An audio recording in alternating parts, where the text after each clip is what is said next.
Hello दोस्तों, कैसे हैं आप सब लोग। उम्मीद करता हूं काफ़ी अच्छे होंगे। तो दोस्तों आज की इस वीडियो के अंदर हम रिव्यू करेंगे एक अपकमिंग आईपीओ मनवा फाइनेंस का आईपीओ जो कि 23 सितंबर से लेकर 25 सितंबर के बीच में ओपन रहेगा। सबसे पहले इसका ग्रे मार्केट का प्रीमियम और एंकर लिस्ट के बारे में जानेंगे, इससे हमें थोड़ा बहुत लिस्टिंग गेंस का अंदाजा हो पाएगा। फिर इस कंपनी की डिटेल्स के बारे में जानेंगे, मतलब कंपनी क्या काम करती है, कौन से सेक्टर की कंपनी, फ्यूचर कैसा रह सकता है। फिर इसके फाइनेंशियल्स और फंडामेंटल्स के बारे में जानेंगे, मतलब कंपनी प्रॉफिट मेकिंग है या लॉस मेकिंग है, और अपनी जो भी कंपटीटर्स वगैरह है उनसे महंगी है या सस्ती वैल्यूएशन है। फिर इस आईपीओ की डिटेल्स के बारे में जानेंगे। अंत में हम जानेंगे कि क्या इस आईपीओ में अप्लाई करना चाहिए, नहीं करना चाहिए, करें तो लिस्टिंग गेंस के हिसाब से या लॉन्ग टर्म के हिसाब से। सारी चीज़ें हम क्लियर करेंगे इस वीडियो के अंदर। वीडियो शुरू करने से पहले दोस्तों टेलीग्राम व्हाट्सएप चैनल को जरूर ज्वाइन कीजिए, ताकि छोटा मोटा अपडेट और जानकारी आपको मिलती रहे और कोई भी वीडियो का नोटिफिकेशन आपके मिस नहीं होगा। और फ्री में डीमेट अकाउंट वगैरह खुलवाना है तो एंजल वन के साथ आप बिल्कुल फ्री में डीमेट अकाउंट खुलवा सकते हैं, उसकी लिंक डिस्क्रिप्शन के अंदर है। इंस्टाग्राम पर भी फॉलो करना मत भूलिएगा, वहाँ पर हमारी रील्स वगैरह आपको मिलती रहेगी। और दोस्तों सारी चीज़ें मैं आपके क्लियर करूंगा, पर डिसीजन आपको अपनी रिस्क और अपना एनालिसिस लगा के लेना है। सबसे पहले ग्रे मार्केट का प्रीमियम और एंकर लिस्ट के बारे में जाने तो ग्रे मार्केट का प्रीमियम अभी तक ओपन नहीं हुआ है, मतलब अभी तक कोई भी ग्रे मार्केट के अंदर खास डिमांड नहीं बता रही है।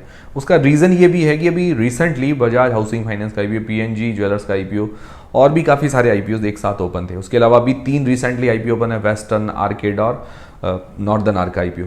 तो इस कारण क्या है कि अभी फंड काफ़ी इधर उधर बटा हुआ है, तो थोड़ा बहुत हो सकता है ग्रे मार्केट के अंदर लेट हमें डिमांड ओपन होते हुए देखने को मिले, तो उसकी भी हो जाएगी, मैं आपको जानकारी दे दूंगा। फिर एंकर लिस्ट अभी तक नहीं आई, एंकर लिस्ट भी आना बाकी है।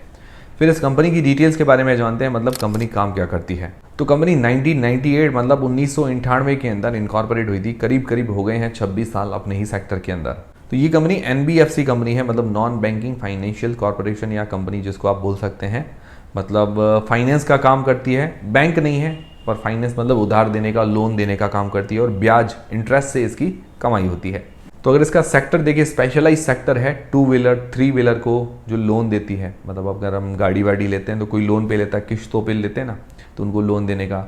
इलेक्ट्रिक 2, फिर इसके अलावा जो यूज्ड कार, जो सेकंड हैंड कार जिसको बोल सकते हैं, स्मॉल बिजनेसेस हैं और पर्सनल लोन वगैरह की देती है। मतलब छोटा लोन का जो अमाउंट है वो ये प्रोवाइड करवाती है। और ज़्यादातर जो इसका लगभग 98% का जो लोन है वो 2 व्हीलर और 3 व्हीलर को जो लोन देती है वहीं से आता है। जो व्हीकल्स, नए व्हीकल्स होते हैं 2 व्हीलर 3 व्हीलर, उनको ही लोन देते हैं। 98% का रेवेन्यू वहीं से जनरेट होता है। और इनकी एवरेज टिकट साइज है, जैसे 2 व्हीलर के लिए एवरेजली जो लोन देती है 80,000 रुपये के आसपास जो टिकट साइज है, और 3 व्हीलर के लिए जनरली जो टिकट साइज है एवरेज 1,40,000 रुपये का। और ये लगभग 85% मतलब ऑन रोड जो प्राइस होती है उसका 85% तक ये लोन देती है। मतलब अगर मान लो ऑन रोड प्राइस 1,00,000 रुपये है तो ये 85,000 रुपये तक का लोन देती है, बाकी 15,000 रुपये खुद को भरने पड़ते हैं। मतलब 85,000 तक मैक्सिमम, तो भी काफ़ी बढ़िया अमाउंट है। इसकी टोटल 29 ब्रांचेज है 6 स्टेट्स के अंदर, महाराष्ट्र, गुजरात, राजस्थान, छत्तीसगढ़, एमपी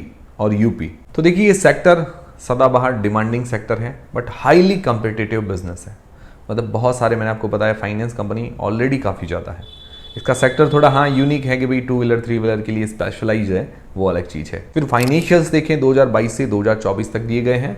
एसेट्स के अंदर साल दर साल ग्रोथ है, 561 करोड़ से 937 करोड़ रुपए हुए हैं इसके एसेट्स। रेवेन्यू 106 करोड़ से 191 करोड़ रुपए हुआ है, लगभग 90% जैसी आप ग्रोथ कह सकते हैं। प्रॉफिट 9.74 करोड़ से 31 करोड़ रुपए के आसपास हुआ है। मार्जिन अगर निकालते हैं, प्रॉफिट मार्जिन 9% से 16% हुआ है, मतलब प्रॉफिट मार्जिन बढ़ा है, तो काफी अच्छी बात है। अभी रिसेंटली 2024 में 16% के प्रॉफिट मार्जिन है। फिर इसकी नेट वर्थ बढ़ी है।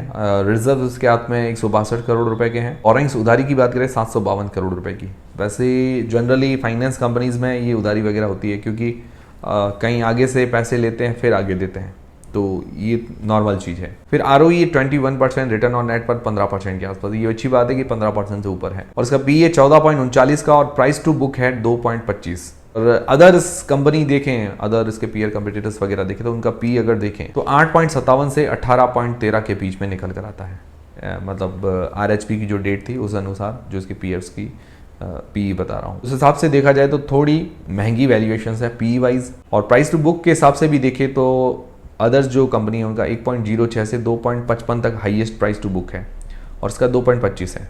तो मतलब लगभग नियरली महंगी वैल्यूएशन ही आप कह सकते हैं, मतलब सस्ती नहीं है। फिर इस आईपीओ की डिटेल्स के बारे में बात करें तो 23 से लेकर 25 सितंबर के बीच में ये आईपीओ ओपन रहेगा। फेस वैल्यू 10 रुपये पर शेयर। प्राइस में रखा गया 114 रुपये से लेकर 120 रुपये के बीच में। 125 शेयर्स का लॉट है और इसका इश्यू साइज है 150 करोड़ रुपए का, छोटा इश्यू साइज है। हो सकता है T2T सेगमेंट में लिस्ट हो, 5% के सर्किट हमें देखने को मिले, और पूरा का पूरा फ्रेश इशू है। वर्किंग कैपिटल रिक्वायरमेंट के अंदर पूरा पैसा जो है काम में आने वाला है। रिटेल पोर्शन 35% का है। लिस्टिंग डेट है 30 सितंबर को। ये हो गई पूरी आईपीओ की डिटेल्स। अब सबसे मेन सवाल ये आता है कि क्या इस आईपीओ में अप्लाई करें या नहीं करें तो लिस्टिंग गेन्स के हिसाब से, लॉन्ग टर्म के हिसाब से। उससे पहले आपके पास या आपके फैमिली मेंबर्स में किसी के पास डीमेट अकाउंट नहीं है, खुलवाना चाहते हैं, तो एंजल वन के साथ बिल्कुल फ्री में खुलवा सकते हैं। उसकी लिंक डिस्क्रिप्शन के अंदर आपको मिल जाएगी। तो सबसे पहले लिस्टिंग गेन्स के हिसाब से अभी देखें तो अभी जीएमपी वगैरह ओपन नहीं हुई है, कोई भी ग्रे मार्केट के अंदर डिमांड नहीं है। एंकर लिस्ट की बात करें तो अभी एंकर लिस्ट नहीं आई है, और सब्सक्रिप्शन वगैरह भी आना बाकी है। चौथा हमारा पैरामीटर है वैल्यूएशंस। तो वैल्यूएशंस इतनी ज़्यादा सस्ती नहीं है, मतलब उम्मीद है कि थोड़ा बहुत लिस्टिंग गेन्स मिलेगा, 5 से 10% की उम्मीद कर सकते हैं। इससे ज़्यादा की उम्मीद नज़र नहीं आ रही है। हाँ, फिर कुछ एंकर लिस्ट अच्छी आ जाए या जीएमपी वगैरह के अंदर कुछ उछाल देखने को मिले तो वो अलग चीज़ है। फिर लॉन्ग टर्म के हिसाब से इसके पॉजिटिव्स और नेगेटिव्स देखते हैं। तो पॉजिटिव्स में मुझे बढ़िया लगा कि इसके प्रॉफिट मार्जिन्स हर साल बढ़ रहे हैं, ये काफ़ी अच्छी बात लगी मुझे। और पूरा का पूरा फ्रेश इशू है, मतलब कंपनी अपनी ग्रोथ के लिए पैसा काम में ले रही है, ये भी अच्छी बात लगी।